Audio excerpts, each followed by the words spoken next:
नमस्कार, आप लोगों का स्वागत है हमारे YouTube चैनल शिक्षा सबको में। हम लोग NIOS की माध्यमिक कक्षा, उच्चतर माध्यमिक कक्षा यानी इंटरमीडिएट का व्यवसाय अध्ययन विषय पढ़ रहे हैं। इस विषय के अंतर्गत हम लोग मॉड्यूल 8 पर हैं, जिसका कि शीर्षक है व्यापार एवं उपभोक्ता संरक्षण। तो अभी जो हमने पिछला जो पाठ किया था वो उसमें हमने पढ़ा था आंतरिक व्यापार के बारे में। वो था पाठ 22, जिसका शीर्षक था आंतरिक व्यापार। तो उसमें हमने देखा था कि किसी देश की सीमा के अंदर, मतलब उस देश के अंदर जो जिस प्रकार का व्यापार किया जाता है, जो क्रय विक्रय होता है, वो सब आंतरिक व्यापार के अंतर्गत आता है। ठीक है, आज जो हम बात करेंगे वो बात करेंगे पाठ 23 की, जिसके के अंतर्गत बाह्य व्यापार के बारे में हम बात करेंगे। ऐसा व्यापार जो कि दो देशों के बीच हो, ठीक है ना, जिसमें कि दो देश इन्वॉल्व हो। ठीक है, तो वो होता है बाह्य व्यापार। और पाठ 24 है उपभोक्ता संरक्षण, वो हम बाद में देखेंगे। तो आज हम बात करेंगे पाठ 23 की, जिसका कि शीर्षक है बाह्य व्यापार। तो बाह्य व्यापार के अंतर्गत आज हम लोग बात करें उससे पहले मैं आपके साथ अपना व्हाट्सएप नंबर शेयर कर रहा हूं। अगर आपको कोई प्रॉब्लम होती है सब्जेक्ट से संबंधित, तो आप हमसे इस व्हाट्सएप नंबर पर कॉल के माध्यम से बात कर सकते हैं। साथ साथ आप हमको इंस्टाग्राम आईडी पर भी हमारे मैसेज के थ्रू कोई भी सवाल पूछ सकते हैं। ठीक है, तो ये दोनों माध्यम हैं जिनके माध्यम से आप हमारे साथ जुड़ सकते हैं, वो तरीके हैं। और साथ साथ आप लोगों से एक अनुरोध वो रहेगा कि आप लोग अपने जानने वाले ऐसे लोग जो किसी भी हिंदी माध्यम के बोर्ड से पढ़ रहे हों, उनके साथ हमारे वीडियोस को और चैनल को ज़रूर शेयर कीजिएगा। तो प्रारंभ करते हैं। सबसे पहले हम बात करते हैं कि बाह्य व्यापार का अर्थ क्या होता है। ठीक है ना, बाह्य व्यापार क्या होता है। तो जैसे हम लोग बात करते हैं कि जैसे जैसे साइंस की प्रोग्रेस हुई, टेक्नोलॉजी में चेंजेस आए, उसके साथ साथ जो व्यापार है उसका क्षेत्र बहुत ज़्यादा बड़ा हो गया। ठीक है ना, तो अब क्या हुआ, उसके बाद होता क्या है कि दुनिया के किसी भी देश के पास वो सब कुछ नहीं होता जिसकी कि उसके नागरिकों को आवश्यकता होती है। ठीक है, तो इसकी वजह से क्या होता है, इसकी वजह से जो व्यापार होता है वो राष्ट्र की भौगोलिक सीमाओं को पार कर लेता है। मतलब हम व्यापार को राष्ट्र की जो सीमाएं हैं, मतलब आंतरिक व्यापार से बाह्य व्यापार तक ले जाते हैं। ठीक है ना, आज हम दूसरे देशों से अपने आवश्यकता की वस्तुएं खरीद सकते हैं तथा बिना किसी कठिनाई के अपना जो हमारे पास जो सरप्लस माल है, जो माल बच जाता है, जो हमारे यहाँ कंज्यूम नहीं हो पाता, जो हमारे यहाँ खपत नहीं हो पाती जिस माल की, उस माल को हम विदेशों में भेज देते हैं। ठीक है ना, बेच देते हैं विदेशों को।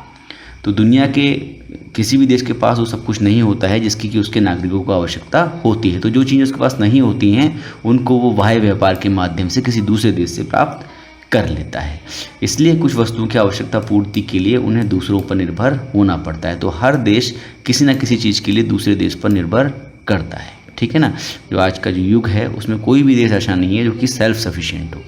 ठीक है ना, सबको किसी न किसी चीज़ के लिए दूसरे देश पर डिपेंड रहना पड़ता है। उदाहरण के लिए एक देश के पास लोहा और स्टील तो बहुतायत में हो सकता है, लेकिन उसके पास एल्युमिनियम की कमी हो सकती है। और बहुत सारी चीज़ें ऐसी हैं जो एल्युमिनियम से बनती हैं, तो उन चीज़ों को बनाने के लिए उसको एल्युमिनियम किसी दूसरे देश से खरीदना पड़ता है। ठीक है ना, एल्युमिनियम का उसको आयात करना पड़ता है। ठीक है ना, अभी हम आयात निर्यात के बारे में बात करेंगे। विदेशी व्यापार के कुछ प्रकार होते हैं बाह्य व्यापार के। तो और साथ साथ ऐसा भी हो सकता है कि या तो किसी चीज़ की कमी हो, या हो सकता है कि कोई देश किसी एक चीज़ को बनाने में स्पेशलिस्ट हो गया हो, विशिष्टता उसने पा ली हो। ठीक है ना, तो अगर किसी देश के पास किसी चीज़ को बनाने के लिए अगर विशिष्टता है तो वो चीज़ वो आराम से बना सकता है। ठीक है, तो कुछ देश वस्तुओं के उत्पादन में विशिष्टता प्राप्त कर लेते हैं। तो ऐसे देश जो होते हैं, जैसे जापान है, वो इलेक्ट्रॉनिक्स के सामान में विशिष्टता वाला देश है। तो बहुत से देश जिनको इलेक्ट्रॉनिक के सामान की आवश्यकता होती है वो जापान से इलेक्ट्रॉनिक का सामान मंगाते हैं। ठीक है ना, तो ये भी एक कारण हो सकता है आपके बाहर से व्यापार करने का। ठीक है ना, एक देश का दूसरे देश के साथ व्यापार करने का कारण ये भी हो सकता है। और इसी प्रकार से प्राकृतिक संसाधनों का असमान वितरण हो, इससे क्या मतलब है, जो नेचुरल रिसोर्सेज होते हैं, जो प्राकृतिक संसाधन होते हैं, उनका जो वितरण है वो एक समान नहीं होता है। जैसे हमने बात की थी, हो सकता है किसी देश में लोहा और स्टील बहुत ज़्यादा मात्रा में हो, वहीं दूसरे देश में एल्युमिनियम ज़्यादा मात्रा में हो। ठीक है ना। ये सब क्या है, खनिज पदार्थ भी क्या होते हैं, प्राकृतिक संसाधन होते हैं। तो प्राकृतिक संसाधनों का जो असमान वितरण है और साथ साथ कुछ वस्तुओं के उत्पादन में विशिष्टता, जैसे मैंने बात जापान की थी, जो इलेक्ट्रॉनिक्स का सामान बनाने में विशेषज्ञ हैं, तो वो प्राप्त कर लेने से विभिन्न देशों के बीच वस्तुओं और सेवाओं का विनिमय होता है। विनिमय मतलब एक्सचेंज, ठीक है ना, लेन देन होता है। तो इसी विनिमय को, इसी एक्सचेंज को क्या कहते हैं, फॉरेन ट्रेड कहते हैं या बाह्य व्यापार कहते हैं, ठीक है ना। जब वस्तुओं का क्रय विक्रय विभिन्न देशों की राष्ट्रीय सीमाओं के पार होता है तो इसे बाह्य व्यापार कहा जाता है। तो अगर आपसे कोई पूछता है कि बाह्य व्यापार क्या होता है, तो आप अगर सिंपली इसको जवाब दें कि विभिन्न देशों की राष्ट्रीय सीमाओं के पार होने वाला क्रय विक्रय जो है बाह्य व्यापार कहलाता है। जैसे अगर एक ही देश की सीमाओं के अंदर जो क्रय विक्रय होता है वो आंतरिक व्यापार होता है, जहां बात सीमाओं से निकलकर दूसरे देश तक पहुंचती है वो बाह्य व्यापार बन जाता है, ठीक है ना। इसे विदेशी व्यापार भी कहते हैं या फिर अंतर्राष्ट्रीय व्यापार भी कहते हैं, ठीक है। तो बाह्य व्यापार होता कैसे है, बाह्य व्यापार बहुत बड़े पैमाने पर समुद्री रास्तों से होता है, ठीक है ना, समुद्री मार्गों से होता है। तो ऐसे प्रकार के बहुत बड़े शिप होते हैं, बहुत बड़े जहाज होते हैं जिनको मालवाहक जहाज बोलते हैं, ठीक है ना। इसमें माल लाद के ले जाया जाता है। ये जो आप कंटेनर्स देख रहे हैं छोटे छोटे जो आपको दिखाई दे रहे हैं, बहुत बड़े होते हैं। इसमें एक देश में बना हुआ माल पानी के रास्ते इन जहाज़ों की सहायता से दूसरे देश तक पहुंचता है। और ये जो माल है वो कहाँ पर लोड होता है, वो बंदरगाह पे लोड होता है, जिसको पोर्ट कहते हैं इंग्लिश में, ठीक है ना। तो बंदरगाह पर ये आप देख रहे हैं कंटेनर्स रखे हुए हैं, यहाँ पर इस जगह पर जहाज़ आएंगे, उसमें ये जो क्रेन है इनकी सहायता से ये जो कंटेनर्स हैं उठाकर रखे जाएंगे, ठीक है ना। तो ये क्या कहलाता है, पोर्ट कहलाता है। ये पूरा इलाका बंदरगाह कहलाता है, उसको अगर हिंदी में कहना चाहें, ठीक है ना। तो ये तो बात हुई कि बाह्य व्यापार क्या होता है। अब है बाह्य व्यापार के प्रकार कौन कौन से होते हैं, किस किस प्रकार का व्यापार बाह्य व्यापार में हम करते हैं। सबसे पहले हम आयात व्यापार की बात करें तो आयात व्यापार क्या होता है, जब भी कोई एक देश है वो उसकी जो उस देश की जो व्यावसायिक इकाई है, जो वहाँ की एक कमर्शियल एंटिटी है, वो अगर दूसरे देश की कमर्शियल एंटिटी से माल खरीदती है, ठीक है ना। जैसे हम भारत में हैं, मान लीजिए हम भारत का एग्जाम्पल ले लेते हैं। भारत की एक कंपनी है जो कि विदेश में, मान लीजिए कोई सा भी देश आप लीजिए, मान लीजिए चीन की बात कर लेते हैं, क्योंकि चीन से हमारा काफ़ी व्यापार चलता है। तो चीन से अगर हमारे देश की कोई कंपनी माल मंगा रही है, खरीद रही है, ठीक है ना। मान लीजिए जैसे मोबाइल की बात करते हैं, तो यहाँ की एक कंपनी चाइना में बने हुए मोबाइल मंगा रही है चाइना से, ठीक है ना। तो इसको बोलेंगे आयात। क्या बोलेंगे, आयात व्यापार। उदाहरण के लिए जैसे भी मैंने बात मोबाइल की, इसी प्रकार से भारत बहुत बड़ी मात्रा में आयात करता है पेट्रोलियम पदार्थों का, ठीक है ना। तो जब भारत दूसरे देशों से पेट्रोलियम पदार्थ, इलेक्ट्रॉनिक वस्तुएं, सोना, मशीनरी आदि का क्रय करता है तो उसे आयात व्यापार कहेंगे। ऐसे ही होता है निर्यात व्यापार। निर्यात व्यापार में क्या होता है, उसका उल्टा प्रोसेस होता है आयात का। उसमें क्या होगा, भारत में जो कमर्शियल एंटिटी है, व्यावसायिक इकाई है, वो विदेश में अपना माल बेचेगी, ठीक है ना। तो जब एक देश की व्यावसायिक फर्म दूसरे देश की फर्म को माल बेचती है तो इसे निर्यात व्यापार कहते हैं, ठीक है ना। ये क्या हो गया, ये निर्यात हो गया। इसको इंग्लिश में बोलते हैं एक्सपोर्ट, ठीक है ना। निर्यात को इंग्लिश में बोलते हैं एक्सपोर्ट और आयात को बोलते हैं इम्पोर्ट, ठीक है ना। तो एक्सपोर्ट इम्पोर्ट की बात अगर हम करें तो इम्पोर्ट में आप माल मंगाते हैं और एक्सपोर्ट में आप माल भेजते हैं, ठीक है। निर्यात में आप माल बेच रहे हैं, विदेश में भेज रहे हैं, ठीक है ना। और आयात में आप उसका उल्टा कर रहे हैं। एक होता है पुनर्निर्यात व्यापार।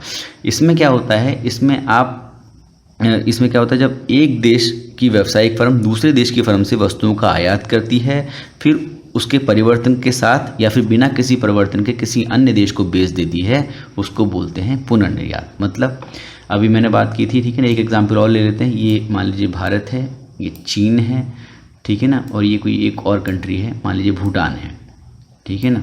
तो हमने क्या किया, हमने चाइना से कोई माल खरीदा, हमारे देश की एक व्यावसायिक फर्म ने, भारत की व्यावसायिक फर्म ने चाइना से माल कुछ खरीदा, चीन से कुछ माल लिया, उस माल को प्रोसेस किया, ठीक है ना। उसको कुछ परिवर्तन किया या फिर परिवर्तन नहीं भी किया और उस माल को एज इट इज दूसरे देश को बेच दिया, ठीक है ना। तो ये क्या हुआ, ये पुनर्निर्यात व्यापार हो गया, ठीक है ना। इसमें आपने निर्यात तो किया, लेकिन किस माल का निर्यात किया, जो कि आपने वैसे ही पहले किसी एक कंट्री से मंगाया था, ठीक है ना।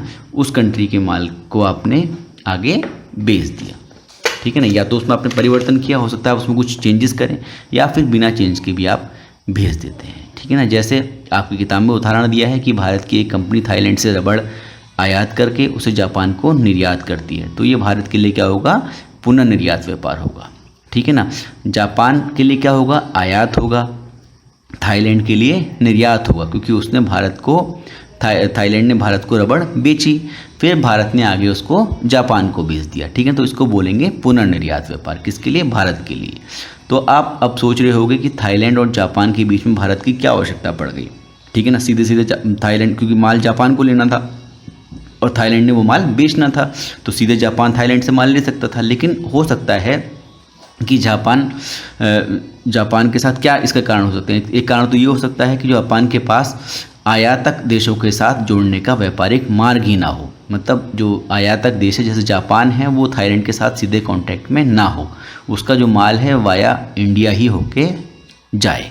ये हो सकता है कोई मजबूरी हो, ठीक है ना, कोई भौगोलिक सीमा ऐसी हो या भौगोलिक परिस्थितियाँ ऐसी हों जिसकी की वजह से ऐसा किया गया हो, ठीक है ना। क्योंकि आप एक सवाल पूछ सकते हो कि एक देश दूसरे देश से सीधे आयात क्यों नहीं कर रहा है, क्यों बीच में इंडिया आ रहा है, ठीक है ना। या फिर ऐसा भी हो सकता है, या तो हो कि आपस में जोड़ने का कोई व्यापारिक मार्ग ही ना हो, या फिर निर्यात करने से पहले आयात किए गए माल के को प्रोसेस करना पड़ता हो, कुछ उसके अंदर चेंजेस करने पड़ते हो, ठीक है ना, या फिर उसको उपभोग के योग्य तैयार करने की आवश्यकता हो। तो इन सुविधाओं की जो निर्यातक देश है, जो देश मंगा रहा है सामान को, उसके अंदर कमी हो, या फिर आयातक देश में कमी हो जो मान को बेच रहा है, ठीक है ना। तो ये भी एक कारण हो सकता है।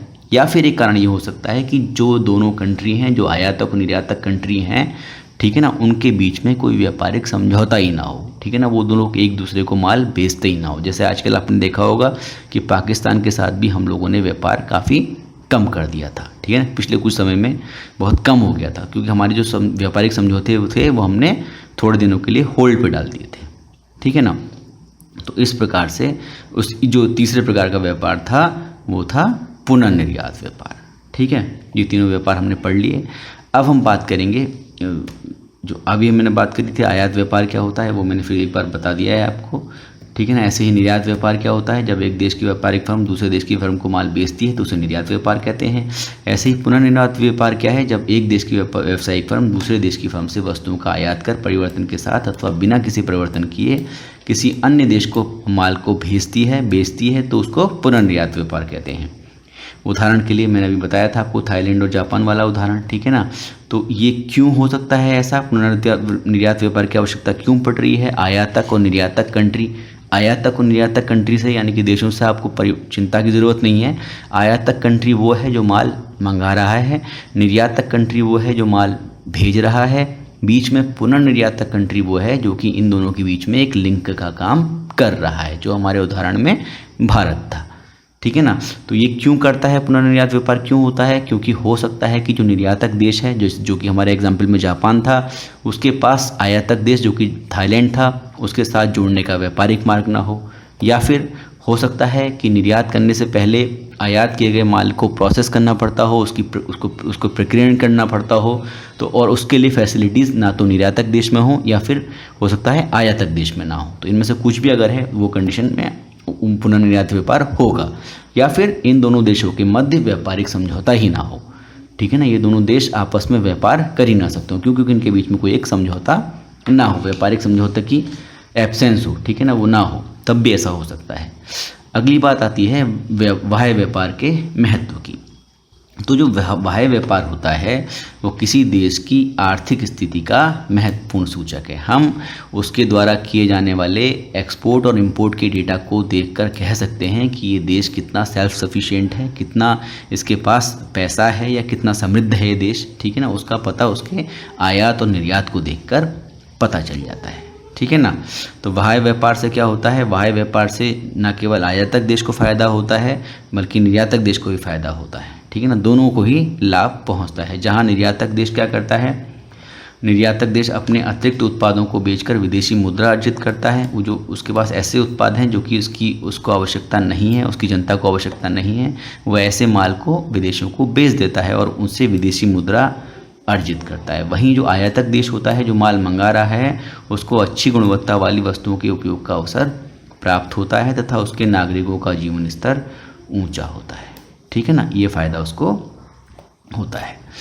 फिर अब बाह्य व्यापार के महत्व की बात करें, एक एक करके इसके महत्व देखना चाहें अगर हम विस्तार में, तो सबसे पहला जो महत्व है वो है विशिष्टीकरण को बढ़ावा देना। तो मैंने पहले भी बात की थी, विशिष्टीकरण को बोलते हैं इंग्लिश में स्पेशलाइजेशन। जब आप किसी एक ही काम को करते रहते हैं तो आप उसमें धीरे धीरे स्पेशलिस्ट बन जाते हैं। तो जैसे मैंने कहा था कि जापान जो है वो इलेक्ट्रॉनिक कंपोनेंट्स के मामले में बहुत ज़्यादा स्पेशलिस्ट है। क्यों है? क्योंकि वो ओवर द टाइम उन चीज़ों को बनाते रहे और धीरे धीरे वो उसके अंदर परफेक्ट हो गए, उनको उसके अंदर विशिष्टता प्राप्त हो गई। ठीक है ना। तो बाह्य व्यापार क्या करता है, वो विशिष्टीकरण को बढ़ावा देता है। ठीक है ना। जब भी किसी एक वस्तु की मांग बढ़ती है तो उत्पादक इसके उत्पादन में विशेषता प्राप्त करने के लिए प्रोत्साहित होते हैं। उदाहरण के लिए मैंने आपको बताया, जापान के इलेक्ट्रॉनिक सामान की पूरे विश्व में मांग है। परिणाम स्वरूप इस क्षेत्र में जापान की कार्यकुशलता में भारी वृद्धि हुई है। ठीक है ना। क्योंकि उनका एक नाम हो गया। ठीक है ना। वो फेमस हो गए तो वो उसके अंदर धीरे धीरे सुधार लाते रहे, वो उसको और अच्छे से अच्छा करते चले गए। अगला है जीवन स्तर में सुधार। तो आयात के कारण किसी भी देश के लिए संभव हो पाता है कि वह उन वस्तुओं का उपयोग कर सकता है जिनका वह उत्पादन नहीं करता है। ठीक है ना।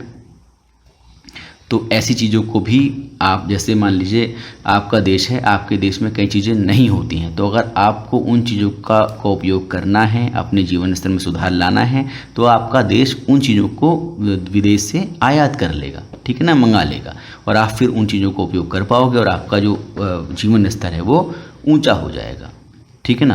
तो इस प्रकार से आयात निर्यात व्यापार जो है वो देश का जीवन स्तर ऊंचा करने में मदद करता है। साथ साथ प्रतियोगिता में वृद्धि होती है। प्रतियोगिता में वृद्धि से क्या मतलब है? कंपटीशन। आप समझते होंगे प्रतियोगिता किसको बोलते हैं। तो अगर आपके सामने, ठीक है ना, कोई एक अच्छा माल बनाने वाले आ जाएगा तो ऑब्वियस सी बात है आप भी अच्छे से अच्छा माल अपने फैक्ट्री में बनाने की कोशिश करोगे। ठीक है ना। तो बाह्य व्यापार से प्रतियोगिता में वृद्धि होती है, जिसके कारण घरेलू फर्मों पर उत्पादन की तकनीक, उत्पादन की प्रक्रिया और उत्पादों की गुणवत्ता में सुधार के लिए दबाव पड़ता है। अगर वो इन चीज़ों को नहीं सुधारेंगे तो जो विदेशी जो कंपनियां हैं वो अपना माल यहाँ पर बेचेंगी और उनको फ़ायदा होगा, और आपकी जो घरेलू कंपनियां हैं उनका माल नहीं बिक पाएगा। तो इसलिए उनको कुल मिला के अपनी उत्पादन की जो प्रक्रिया है उसके अंदर गुणवत्ता लानी पड़ती है, उसके लिए सुधार लाना पड़ता है। तो इससे अल्टीमेटली फ़ायदा किसको होता है? कंज्यूमर्स को होता है, उपभोक्ताओं को फ़ायदा होता है, उनको अच्छी गुणवत्ता का माल प्राप्त होता है। ठीक है ना। अगला है रोजगार के अवसर पैदा करना। तो बाह्य व्यापार के कारण जो कृषि, वाणिज्य और औद्योगिक क्रियाओं में वृद्धि होती है, इससे लोगों को अधिकाधिक रोजगार के अवसर पैदा होते हैं। ठीक है ना। अगला है मूल्य में समानता। तो बाह्य व्यापार से क्या होता है? विश्व में माल और पदार्थों के मूल्यों में समानता होती है। ठीक है ना। आपको पता है कि आपने इकोनॉमिक्स में कभी पढ़ा होगा या वैसे भी पढ़ा होगा कि अगर किसी चीज़ की डिमांड ज़्यादा है तो उसके मूल्य में वृद्धि हो जाती है। ठीक है ना। डिमांड ज़्यादा है और आपूर्ति कम है, सप्लाई कम है, आपके देश में वो सामान है ही नहीं, तो उसकी कीमत बहुत ज़्यादा बढ़ जाएगी। तो अगर उस वस्तु का जुगाड़ आप कहीं बाहर से कर लोगे, कहीं और बाहर से ले लोगे, तो उससे क्या है, उसकी आपूर्ति बढ़ जाएगी और उसकी जो प्राइस जो बढ़ गए थे, जो मूल्य बढ़ गया था, वो धीरे धीरे कम हो जाएंगे। ठीक है ना। इसी प्रकार से अगर आपके देश में बहुत ज़्यादा किसी चीज़ की कीमत कम होने लगी, ठीक है ना, तो आप क्या करोगे? आप उसके माल को बाहर भेज दोगे। ठीक है ना। इससे क्या होगा? आपके देश में जो आपूर्ति है वो कम होगी और उसके प्राइस स्टेबल हो जाएंगे। ठीक है ना। ये सब तकनीक करी जाती है, सरकारें इस चीज़ को करती हैं। अगला है अंतर्राष्ट्रीय संबंध। तो जब आपने सुना होगा, टीवी पर भी कहते हैं कि अगर आपको अच्छे संबंध रखने हैं अपने पड़ोसी देशों के साथ या और देशों के साथ, तो आपको उनके साथ व्यापार को बढ़ावा देना चाहिए। ठीक है ना। तो बाह्य व्यापार जो होता है वो दो अलग अलग देशों के लोगों को एक दूसरे के करीब लाता है, जिससे वो एक दूसरे की ज़रूरतों को समझ पाते हैं और विभिन्न व्यापार और सांस्कृतिक प्रदर्शनों में भाग लेते हैं। ये सभी जो क्रियाएं होती हैं, सारे जो एक्टिविटीज़ हैं, उससे देशों के बीच सहयोग और सौहार्द को बढ़ावा मिलता है। ठीक है। अगला है आर्थिक विकास। तो प्रत्येक देश का आर्थिक विकास काफ़ी हद तक बाह्य व्यापार पर निर्भर करता है। ये हमने पहले बात भी की थी, उसकी मात्रा पर निर्भर करता है। यदि देश किसी एक उत्पाद में विशिष्टता प्राप्त कर लेता है तो वो विश्व भर की मांग को पूरा करने के लिए और अधिक उत्पादन करता है। इस प्रकार से और अधिक वस्तु एवं सेवाओं का उत्पादन एवं निर्यात देश के आर्थिक विकास को गति प्रदान कर सकता है। अगला है प्राकृतिक संसाधनों का उचित उपयोग। हमने कहा था कि जो प्राकृतिक संसाधन हैं वो किसी एक देश में कहीं पर ज़्यादा होते हैं, किसी दूसरे देश में कम होते हैं। ठीक है ना। तो उन सब का जो उचित उपयोग है वो उनके आपस में एक्सचेंज से ही संभव है, ठीक है ना। एक दूसरे के साथ बदलेंगे, एक दूसरे के साथ बांटेंगे, तभी संभव है। तो बाह्य व्यापार एक ऐसा साधन है जिसके माध्यम से विभिन्न देशों के प्राकृतिक संसाधनों का समुचित उपयोग किया जा सकता है। उदाहरण के लिए मान लीजिए एक देश में खनिज बहुत मात्रा में है, मतलब वहाँ पे बहुत सारे मेटल्स हैं, कोयला है, ये सब चीज़ें बहुत आयत में है, लेकिन उसके पास टेक्नोलॉजी नहीं है, उन्नत तकनीक नहीं है, जिसके के कारण वो उसको ज़मीन से निकाल नहीं पा रहा है। तो जो उन्नत देश हैं उनसे वो आधुनिक उपकरण खरीदेगा, ठीक है ना, मशीनें खरीदेगा, मशीनें आयात करेगा, तो वो उन प्राकृतिक संसाधनों को निकाल सकता है और उनका उचित उपयोग कर सकता है, ठीक है ना। आप इसको इस तरीके से समझ सकते हैं। अब आती है बात बाह्य व्यापार की कठिनाइयों की। जो हम विदेशी व्यापार कर रहे हैं, जो हम विदेशों से व्यापार करते हैं, उसमें किस किस प्रकार की मुश्किलें आपको देखने को मिलती हैं, क्या क्या कठिनाइयाँ आती हैं। होता क्या है, जो आंतरिक व्यापार होता है, जो एक देश की सीमा के अंदर होता है, उसमें तो हम क्या होता है, उसमें हम साधारणतः क्रेता और विक्रेता एक दूसरे से मिलते हैं और उनकी सुविधा अनुसार सौदे तय होते हैं, ठीक है ना। जबकि जो ये बाह्य व्यापार है उसमें सुविधा अनुसार सौदे तय करने में थोड़ी मुश्किलें आती हैं, ठीक है ना। बाह्य व्यापार में स्थिति एकदम अलग हो जाती है। इसमें वस्तु एवं सेवाओं के क्रय विक्रय की प्रक्रिया लंबी होती है, ठीक है ना। इसमें उनकी खरीद फरोख्त की जो प्रक्रिया चलती है वो लंबी चलती है। विदेशी व्यवसाय में लगे क्रेताओं और विक्रेताओं को अनेक कठिनाइयों का सामना करना पड़ता है। तो बहुत सारी मुश्किलों का सामना विदेशी व्यवसाय में लगे जो व्यापारी होते हैं, जो खरीदने वाले हैं, जो विक्रेता हैं, उनको कठिनाइयों का सामना करना पड़ता है। क्यों? क्योंकि आपको किसी दूसरे देश के किसी दूसरी पार्टी पर विश्वास करना है, वहाँ से माल अपने देश में मंगाना है। तो कई बार हो सकता है कुछ बेईमानी हो जाए आपके साथ, कहीं कुछ धोखाधड़ी हो जाए, तो बहुत प्रकार के जोखिम इसमें आपके इन्वॉल्व रहते हैं। तो कौन कौन सी कठिनाइयाँ हैं? सबसे पहली कठिनाई आती है दूरी की। आपको पता है जो पड़ोसी देश को अगर हम छोड़ दें तो जो विदेशी व्यापार होता है उसमें वस्तुओं को दूर दूर के स्थानों तक ले जाना पड़ता है। एक देश से बहुत हो सकता है दूसरे, जैसे कई बार हम इंडिया से जो अपना माल है वो यूएसए भेजते हैं। यूएसए आप समझ सकते हैं कितनी दूर है, अमेरिका इतनी दूर है, वहाँ तक हमको माल को भेजना पड़ता है। तो देशों के बीच की दूरी के कारण जो इम्पोर्टर्स और एक्सपोर्टर्स होते हैं उनके बीच जो शीघ्र जो कम्युनिकेशन है, जो व्यापारिक संबंध हैं, वो बनाना कठिन हो जाता है, ठीक है ना। अगली बात आती है कि जोखिम बहुत ज़्यादा होता है। आंतरिक व्यापार की तुलना में जो बाह्य व्यापार है उसमें माल का बहुत अधिक जोखिम रहता है। क्यों? क्योंकि मैंने आपको बताया था, शुरू में दिखाया था कि पानी के जहाज़ों से माल आप भेजते हैं। तो कई बार जहाज़ में तूफ़ान आ जाते हैं, तूफ़ानग्रस्त हो जाते हैं, कई बार वो पत्थरों से टकरा जाते हैं, ठीक है ना। चट्टानों से जो पानी में डूबी चट्टानें होती हैं उनसे टकरा कर डूब जाते हैं, ठीक है ना। या फिर कई बार जहाज़ या माल को दुश्मन कब्जे में ले लेता है। कई बार आपने सुना होगा सोमालिया के जो समुद्री डाकू हैं वो कई बार समुद्री जहाज़ों को कब्जे में ले लेते हैं। हालांकि हम लोग इसके विरुद्ध समुद्री बीमा करा सकते हैं और कराते भी हैं, लेकिन समुद्री बीमा कराने की वजह से जो माल की लागत है वो बढ़ जाती है, क्योंकि हम बीमा का जो कॉस्ट है वो भी उसकी माल की कॉस्ट में जोड़ देते हैं, ठीक है। अगला है परिवहन एवं संप्रेषण में कठिनाई। बाह्य व्यापार में देशों के बीच दूरी सही तथा शीघ्रगामी परिवहन और संप्रेषण में कठिनाई उत्पन्न करती है। तो ये जो परेशानी है किसकी वजह से आती है? दूरी की वजह से। अब दूर है इसलिए परिवहन भी बहुत मुश्किल होता है और कम्युनिकेशन भी मुश्किल होता है, ठीक है ना। बातचीत भी मुश्किल होती है, सिर्फ किस लिए? दूरी की वजह से, ठीक है ना। हालांकि जब आधुनिक जो संचार माध्यम आए हैं, जैसे मोबाइल है, ठीक है ना, फैक्स है, ये सब चीज़ें हैं, लेकिन ये बहुत महंगी होती हैं, ठीक है ना, और इससे सभी प्रकार की सूचनाएं प्राप्त नहीं की जा सकती, ठीक है ना। माल के लादने और उतारने में समय और व्यय बहुत अधिक होता है, जिससे वस्तु की लागत बढ़ जाती है। तो कई बार जो माल हम विदेशी माल होता है वो हमको बहुत ज़्यादा कीमत पर प्राप्त होता है, बहुत ज़्यादा कीमत पर मिलता है। अगला है प्रतिबंध। कई बार विदेशी व्यापार पर कई प्रकार के प्रतिबंध, जैसे सीमा शुल्क, ठीक है ना, शुल्क दर, कोटा, विदेशी मुद्रा विनियमन आदि लगा दिए जाते हैं, जिसके कारण विदेशी व्यापार के विस्तार में रुकावट आती है, ठीक है ना। कई बार जो कुछ देश हैं वो एक दूसरे को प्रतिबंध लगा देते हैं कि हम यहाँ से माल नहीं खरीदेंगे, यहाँ से हम माल ये नहीं बेचेंगे, ठीक है ना।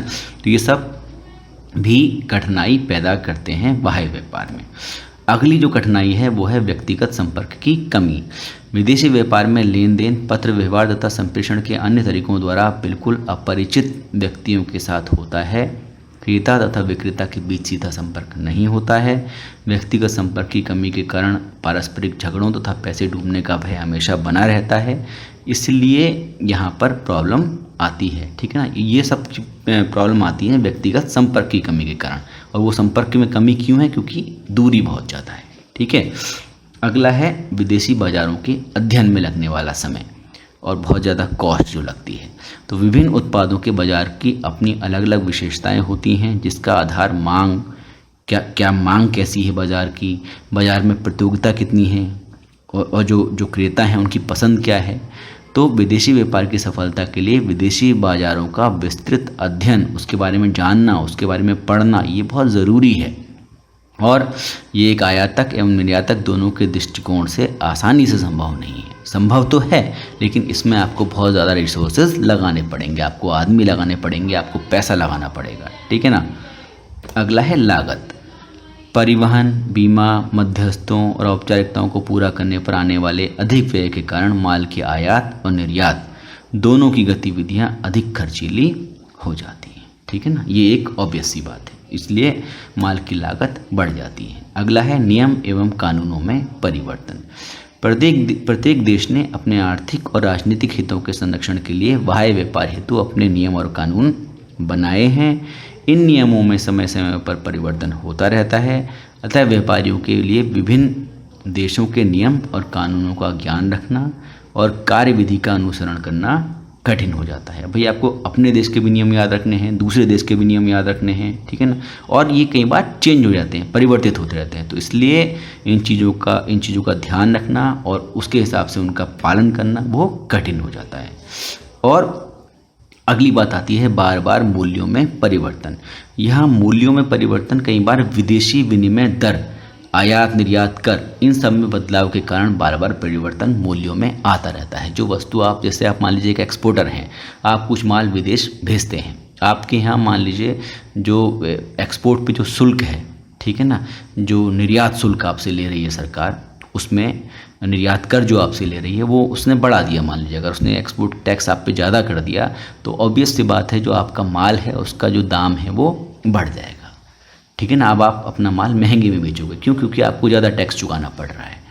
ठीक है ना, तो इसकी वजह से आपके जो मूल्यों में परिवर्तन वो आता रहता है, बार बार मूल्यों में परिवर्तन आता है। कई बार जो विनिमय दर है, विनिमय दर क्या होती है? विदेशी विनिमय दर से मतलब होता है कि किसी एक देश की मुद्रा की एक इकाई को दूसरे देश की मुद्रा की एक इकाई से अगर हम बदलने जाएं तो कितने में बदली जाएगी। जैसे इस समय एक US डॉलर की अगर हम बात करें, US में जो करेंसी चलती है उसको डॉलर बोलते हैं, तो वो करीब करीब भारत के 80 रुपये के बराबर है। ठीक है ना, तो ये जो 80 रुपये है फिक्स नहीं है, ये हो सकता है आज 80 रुपये 10 पैसे है, कल 80 रुपये 20 पैसे हो जाए, परसों 79 रुपये हो जाए, उससे अगले दिन 78 रुपये हो जाए, या फिर ये 81 रुपये हो जाए। तो ये जो विनिमय दर है ये हर दिन बदलती है। ठीक है ना, तो ये भी उतार चढ़ाव जो होता है इसके कारण भी बार बार मूल्यों में परिवर्तन हो जाता है। ये भी विदेशी व्यापार की, बाह्य व्यापार की एक महत्वपूर्ण कठिनाई है। ठीक है ना, अब हम बात करेंगे अगले वीडियो में विदेशी व्यापार में मध्यस्थों के बारे में। उसके बारे में बात करेंगे कि निर्यातक और आयातक के लिए आवश्यक क्या अपेक्षाएं होती हैं, क्या क्या चीज़ें उनके पास होनी आवश्यक हैं, और फिर हम निर्यात व्यापार की प्रक्रिया के बारे में बात करेंगे कि निर्यात जो व्यापार है वो किस प्रकार से किया जाता है। ठीक है ना, ये सारी चीज़ें, क्योंकि आज का जो वीडियो है काफ़ी लंबा हो चुका है, अगली वीडियो में हम इसके बारे में पूरा पढ़ेंगे, आगे के जो टॉपिक्स हैं वो जानेंगे। तब तक के लिए आप हमारा व्हाट्सएप नंबर नोट कर सकते हैं, इस पर आप हमें चाहें अगर आपको परेशानी हो तो, क्योंकि अक्सर आप लोगों को क्या परेशानी होती है, आप लोगों को परेशानी एग्ज़ाम के दिन हो रही है। कई बार मेरे मैसेजेस आ रहे हैं मेरे पास कि कल को मेरा एग्ज़ाम है, मेरे को बता दीजिए क्या करूं। अब मैं एक दिन में आपकी क्या मदद कर सकता हूं? कुछ भी मदद नहीं कर सकता हूं। ठीक है ना, और आप भी अपनी मदद कुछ नहीं कर सकते हैं। कुछ ऐसी चीज़ नहीं है कि मैं आपको बता दूं कि अगले दिन यही आने वाला है। ठीक है ना, क्योंकि मुझे भी पता नहीं है कि अगले दिन क्या आने वाला है। तो इसलिए आपसे ये मैं उम्मीद रखता हूँ कि आप लोग पहले से तैयारी करें, पहले से चीज़ों को पढ़ें। अगर आपको चीज़ें समझ में नहीं आती हैं तो पहले ही मुझसे पूछें। ठीक है ना, एकदम लास्ट दिन पूछ के कोई फ़ायदा नहीं होता है। तो ये हमारे कॉन्टैक्ट डिटेल्स हैं, आप हमसे संपर्क कर सकते हैं। आज की वीडियो में इतना ही। धन्यवाद, थैंक यू।